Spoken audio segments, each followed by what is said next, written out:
Parliament ఎన్నికలు సమీపిస్తున్న వేళ తెలంగాణలో రాజకీయాలు రోజురోజుకి రసవత్తరంగా మారుతూ ఉన్నాయి. ప్రధాన పార్టీలన్నీ బలాబలాలు నిరూపించుకునేందుకు రకరకాలైనటువంటి బస్సు యాత్రలు కావచ్చు, ప్రజల్లోకి వెళ్తూ ఉన్నారు, రోడ్ షోలు చేస్తున్నారు, కార్నర్ మీటింగ్స్ పెడతా ఉన్నారు. ప్రజల్లోకి వెళ్ళి విపరీతంగా వాళ్ళని మొబిలైజ్ చేసుకుంటున్నారు. ప్రజల్ని చాలా ఆలోచింపజేసే విధంగా వాళ్ళ స్పీచ్లు ఉంటున్నాయి. ఈ క్రమంలో కొంతమంది హాట్ కమెంట్స్ చేస్తూ ఉన్నారు, వ్యక్తిగత విమర్శలు చేస్తూ ఉన్నారు.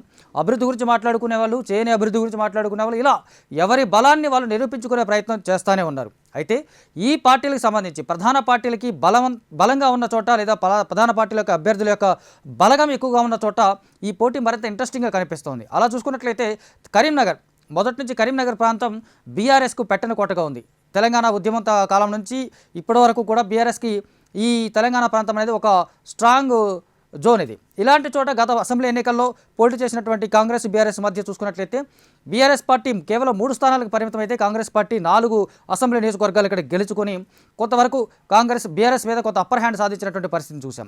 అయితే ఇక్కడ కరీంనగర్ నియోజకవర్గం నుంచి సిట్టింగ్ ఎంపీగా ఉన్నటువంటి బండి సంజయ్ మరోసారి తన లక్కును చెక్ చేసుకునే కోసం 2024లో కూడా ఆయన బీజేపీ నుంచి ఎంపీ అభ్యర్థిగా ఇక్కడ బరిలో నిలిచారు.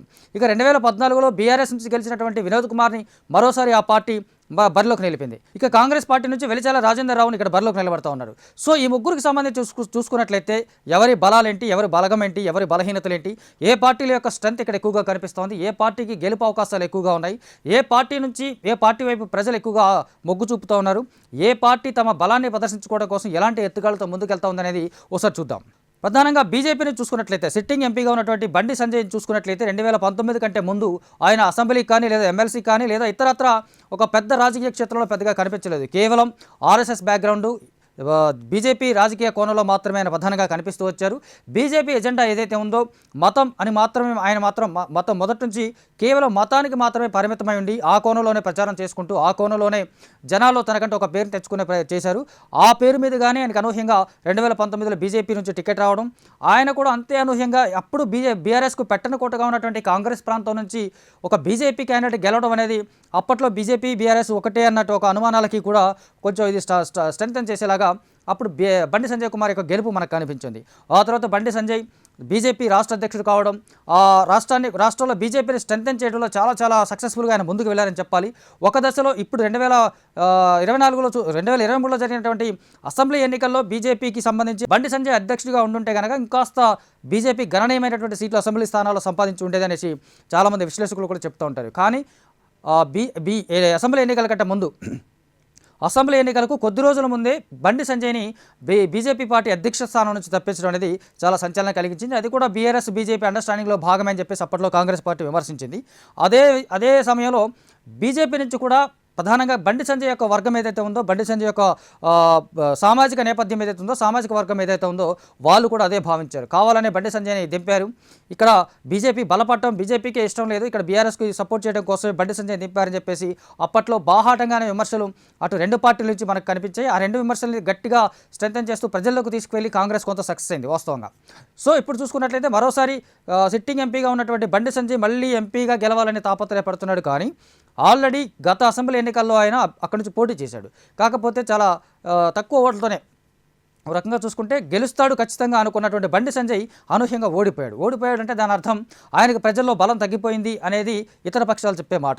కానీ బలం తగ్గిపోయినంత మాత్రాన ఇక్కడ ఉన్నటువంటి బండి సంజయ్కు ఉన్నటువంటి ప్రధాన బలం ఏంటంటే సామాజిక నేపథ్యం.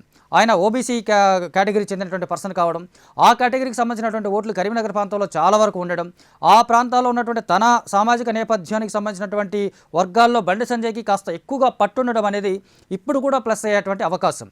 కాకపోతే బండి సంజయ్కి సంబంధించినటువంటి డ్రాబ్యాక్స్ ఏంటంటే, ముందు నుంచి చెప్పుకున్నట్లయితే ఈయన మొదటి నుంచి ఏమనుకుంటున్నాడంటే మోదీ చరిస్మా పనిచేస్తుంది, బీజేపీ యొక్క ఎజెండాలు నాకు పనిచేస్తాయని చెప్తున్నాడు. ఆ కోణంలోనే ఆయన ప్రచారం కూడా సాగుతోంది. మతము, రాముడు, దేవుడు ఇక్కడ నుంచి దాటి ఆయనకు పెద్దగా కనిపించడం లేదు. ఇవన్నీ ఇప్పుడు ప్లస్ అవుతాయా అనేది కొంతవరకు ఆలోచించాల్సినటువంటి విషయం.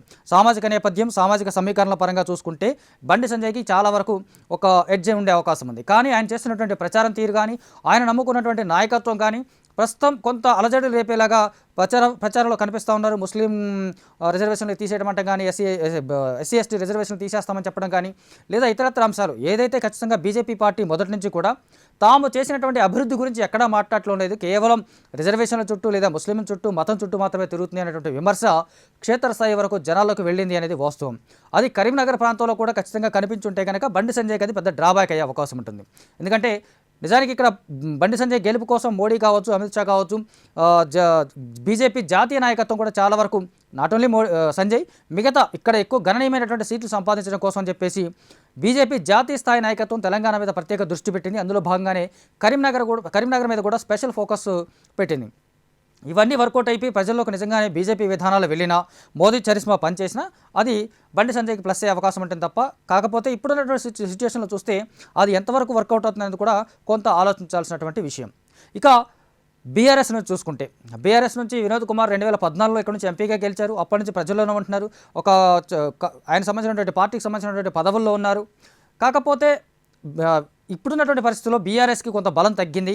అసెంబ్లీ ఎన్నికల్లో కేవలం 3 స్థానాలకు పరిమితం అయిపోయింది.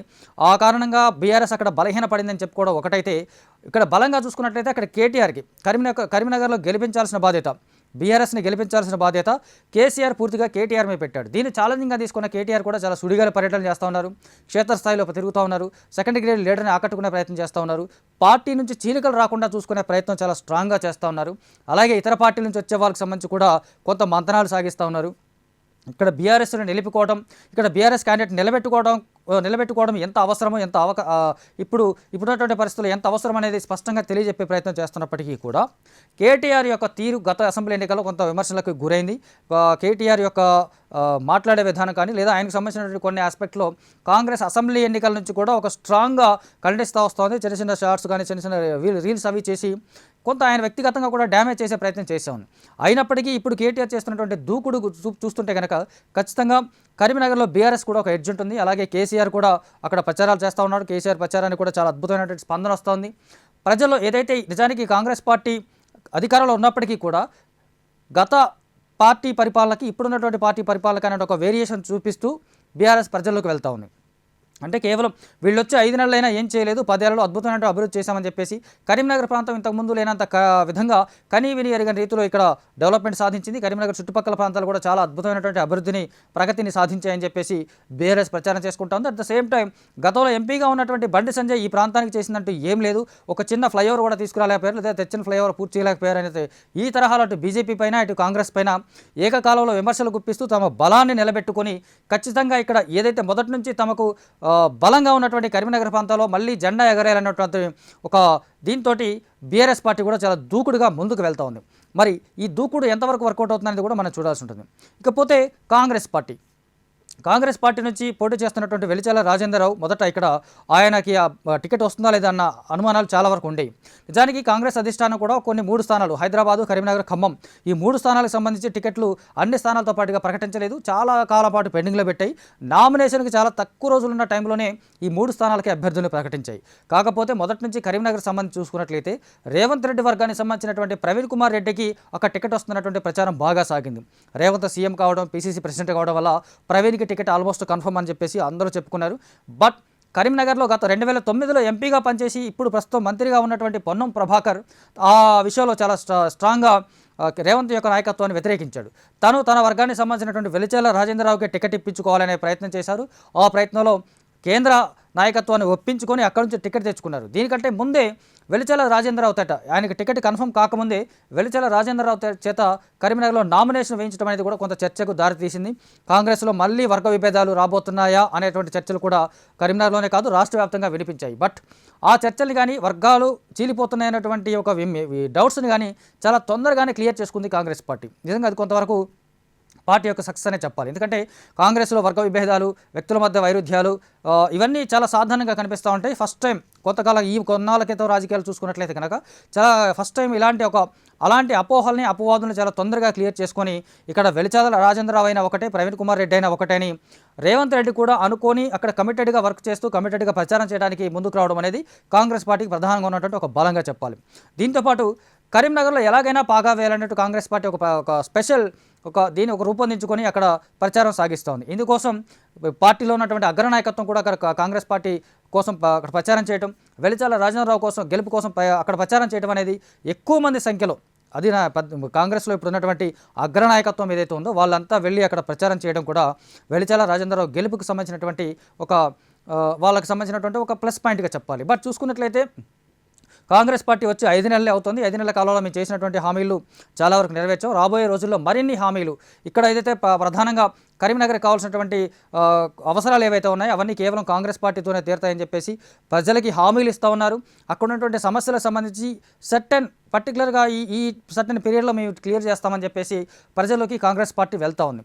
కాకపోతే ఇక్కడ ఉన్నటువంటి కాంగ్రెస్కి డ్రాబ్యాక్ ఏంటంటే ఈ రెండు వర్గాల మధ్య వెలిచాల రాజేంద్రరావుకి ఎంత కాదనుకున్నా ప్రవీణ్ కుమార్ రెడ్డి వర్గం నుంచి మద్దతు ఉంటుందా ఉండదా అనే ఒక చర్చ కూడా కొంతవరకు ఆ ప్రాంతంలో జరుగుతూ ఉంది. కాకపోతే అధిష్టానం చెప్పింది, రేవంత్ రెడ్డి చెప్పాడు, అలాగే ప్రవీణ్ కుమార్ రెడ్డికి ఒక పెద్ద నామినేటెడ్ పదవిని ఇస్తారనే ఒక ప్రచారం జరుగుతోంది. కాబట్టి ఆ మేరకు దానికి ఆయన కమిట్ అయి ఉంటే కనుక వీళ్ళిద్దరు కలిసి కమిటెడ్గా వర్క్ చేస్తే ఇక్కడ కాంగ్రెస్ గెలుపు కూడా పెద్ద కష్టమేం కాదు. కాకపోతే చూసుకున్నట్లయితే చాలా తక్కువ పార్లమెంటు సెగ్మెంట్స్లో ఇలాంటి ఒక త్రిముఖ పోటీ చాలా బలంగా కనిపిస్తోంది. అలాంటి బలమైనటువంటి స్థానాల్లో కరీంనగర్ మనకి ప్రధానంగా కనిపిస్తోంది. బండి సంజయ్ సిట్టింగ్ ఎంపీ కావడం, ప్రస్తుతం బీజేపీ వేవ్ బలంగా ఉందని ఆ క్యాడర్ నమ్మడం, మోదీ చరిష్మా పనిచేస్తుంది అనుకోవడం, కేంద్రం చాలా అభివృద్ధి కార్యక్రమాలు చేసింది అనే ఒక ప్రచారం, ఇవన్నీ కొంత బండి సంజయ్కి మరోసారి ప్లస్ అయ్యే అవకాశాలు ఉన్నప్పటికీ కూడా దేశంలో విభజన రాజకీయాలని బీజేపీ ప్రోత్సహిస్తూ ఉంది. కాబట్టి కుల మతాల మధ్య ఒక వేరియేషన్ చూపిస్తూ ఉంది. కాబట్టి ఈ బీజేపీ అనేది ప్రమాదం, ఎప్పటికైనా ప్రమాదకరమని చెప్పేసి కాంగ్రెస్ కానీ బీఆర్ఎస్ కానీ చాలా బలంగా ప్రచారం చేయడం కొంత ఆ పార్టీకి మైనస్ అవుతుంది. అలాగే బండి సంజయ్ ఏదైతే తన సామాజిక వర్గాన్ని నమ్ముకున్నాడో ఆ సామాజిక వర్గం నుంచి కూడా పూర్తి స్థాయిలో మనకు మద్దతు ఉందా అంటే గతంలో ఉన్నంతగా ఇప్పుడు లేదు అనే కొన్ని వాదనలు కూడా అక్కడ వినిపిస్తూ ఉన్నాం. అందుచేత బండి సంజయ్ గెలుపు కూడా అంత సులువు కాదు. ఇటు వినోద్ కుమార్కి సంబంధించి చూసుకున్నట్లయితే బీఆర్ఎస్ కొంత బలహీనపడింది.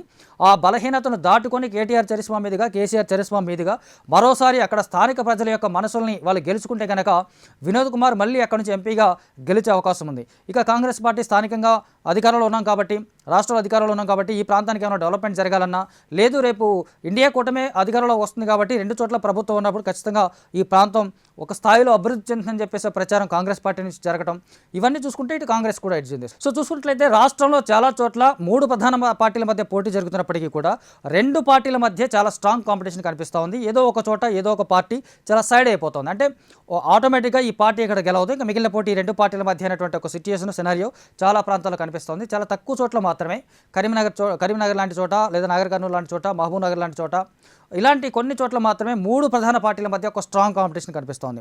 అలాంటి కాంపిటీషన్ ఉన్న పార్లమెంట్ సెగ్మెంట్స్లో కరీంనగర్ కూడా ఒకటి. మరి ఇక్కడ నుంచి పార్లమెంటు స్థానంలో గెలిచేది ఎవరు, జెండా ఎగరేసేది ఎవరు, పార్లమెంటు సభ్యుడిగా బ్యాడ్జ్ తగిలించుకునేది ఎవరనేది మనకు మరికొద్ది రోజుల్లో తెలిసిపోతుంది.